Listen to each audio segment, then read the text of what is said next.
Today, I'm teaching you how to buy cryptocurrency on Revolut step by step, and I'll break down the hidden fees you need to know about. Let's jump right in.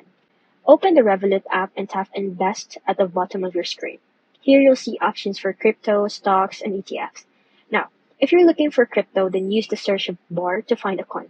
Let's search for Bitcoin. Tap on it, hit buy, and you'll be taken to the order screen. Let's say we're buying €10 worth of Bitcoin.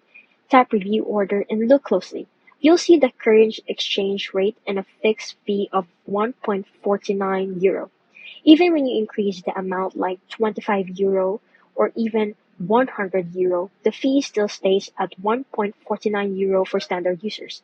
But here's the catch. In addition to the fixed fee, Revolut also includes a spread markup of around 1 to 2%.